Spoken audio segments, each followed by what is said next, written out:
Hey, no, just summing up, as it was quite busy around the site today and I didn't really want to be talking to myself about people who are just on the plots next door. The main thing that's happened is the netting has been extended.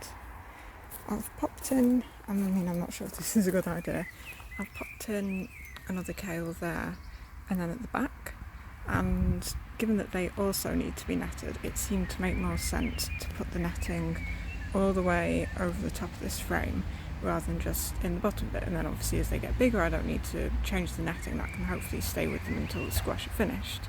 Speaking of squash, we have another one at the back there, and then given that I was netting the whole thing, I thought, well, I might as well just carry the netting along.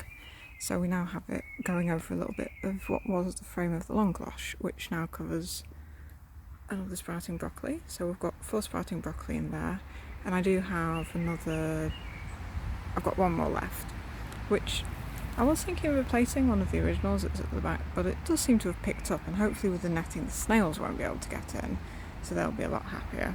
I think my main problem is that because it's quite sort of a light, thin netting, I'm hoping I'm not going to try and just walk through the bed sort of on just an automatic pilot and then just go splat, because that is the kind of thing I would do. Because it's quite big now, it's half of the bed. I'm aware that it looks ridiculous, but if it keeps off the pigeons, they have been around. The poor pak choy that I popped in where the last of the radishes are, they're not looking very happy. There's 2 there. I'm sure there was supposed to be another one here that's gone, and then that one at the end is just about hanging on. The radishes that are in here, they look great. They look like they're going to, in theory, grow well. I'm not holding out hope what with those little root fly larvae going around, but oh well, fingers crossed. And we have our first potato flowers. That's pretty exciting. I guess that's also good news in that it means I probably don't need to earth up the potatoes anymore. I barely did it before, really. But, not to be sniffed at. Although we do also have this little guy. That was on the volunteer potatoes, and 7 out of 8 isn't bad, but I'm not quite sure why that's taken so long to do anything compared to the others. Now, in theory, this was an 8-ball courgette that Tom gave me, which I took on the basis that 8 balls are sort of a little bush courgettes rather than sprawling ones, because I don't have a huge amount of room left. But obviously this one has decided it does want to sprawl, so we're not quite sure what it is. It's a bit of a mystery, which will be exciting for when it hopefully starts fruiting. So because I don't have a huge amount of room for it, I thought that given that the potatoes were a lot closer to the edges of the bed and there was all this room in the middle, I'd pop it there.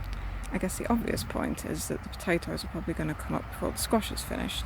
Hopefully I can just sort of shift it to the side, or if I start sort of digging up from that end and then work this way, that's really the only room for it, so it'll just have to lump it, really.